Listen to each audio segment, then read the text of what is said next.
तो second law हम देखते हैं, that is the law of definite proportion. अब डेफिनाइट प्रपोर्शन का लॉ क्या स्टेट करता है? The law states that a given compound always contains exactly the same proportion of element by weight. अब लॉ ऑफ डेफिनाइट प्रपोर्शन क्या law state करता है? जो भी गिवन कंपाउंड हमारे पास है, अभी हमने कंपाउंड की डेफिनेशन पढ़ी थी। कंपाउंड की डेफिनेशन क्या थी? जब दो या दो से ज्यादा एलिमेंट कंबाइन होते हैं, रिएक्ट करते हैं, कंबाइन होते हैं तो एक कंपाउंड वो फॉर्म करते हैं। ओके, सो वो कंपाउंड है, वो कंपाउंड में जो भी एलिमेंट प्रेजेंट है, सो वो एलिमेंट का जो रेशो होगा वो क्या होगा? एग्जैक्टली सेम रेशो होगा।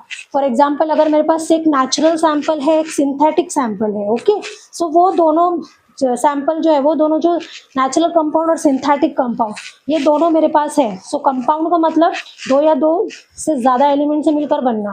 ओके, सो ये नेचुरल कंपाउंड में जो एलिमेंट है, इनका जो रेशो होगा, और जो सिंथेटिक कंपाउंड है उसमें जो एलिमेंट है उनका रेशो, ये दोनों का रेशो क्या होगा? एग्जैक्टली सेम रेशो होगा। ओके, सो यही डेफिनाइट ऑफ प्रोपोर्शन लॉ हमको कहता है। Okay, the law states that a given compound always contain exactly the same proportion of element by weight. Okay, समझ में आया ये? देखिए यहाँ पर हमने लिया है कप्रिक carbonate.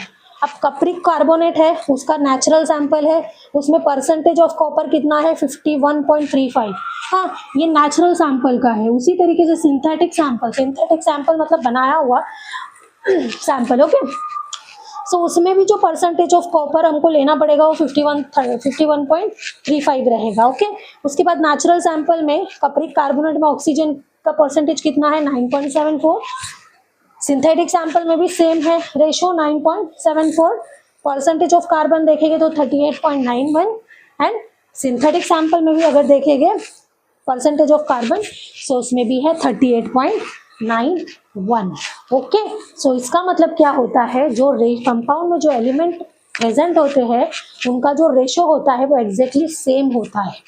Okay, so example water. अभी वाटर है H2O। अब H2O क्या है? एक कंपाउंड है, क्योंकि उसके अंदर हाइड्रोजन एटम है और ऑक्सीजन एटम है, दोनों जब कंबाइन हुए तब उन्होंने वाटर फॉर्म किया। ओके, सो मान लो ये नेचुरल है। सो नेचुरल है, अभी वाटर में क्या क्या मिलता है? हाइड्रोजन प्लस ऑक्सीजन हमको प्रोडक्ट देता है वाटर। ओके, सो अभी यहाँ पर देखो, हाइड्रोजन का H प्लस O2। अभी हाइड्रोजन क्या कितना होता है? 8, एटॉमिक नंबर क्या है उसका? 8। अभी ऑक्सीजन O2 क्या है? 8। ओके, सो 1:8। ओके, सो इसका जो रेशो है वो सेम ही रहने वाला है। अगर हम सिंथेटिक वाटर बनाए, सिंथेटिक वाटर में भी 1:8 ही रहने वाला है, जब जाके वो हमारा वाटर बनेगा। ओके, जब जाके वो हमारा H2O बनेगा। तो समझ में आया law of definite proportion? Okay, I hope आपको law of definite proportion clear हुआ होगा। अगर आपको कुछ डाउट है तो मुझे कमेंट सेक्शन में आप रेज कर सकते हैं। आपको जो भी क्वेरी है मैं इंशाल्लाह उसको सॉल्व करने की पूरी कोशिश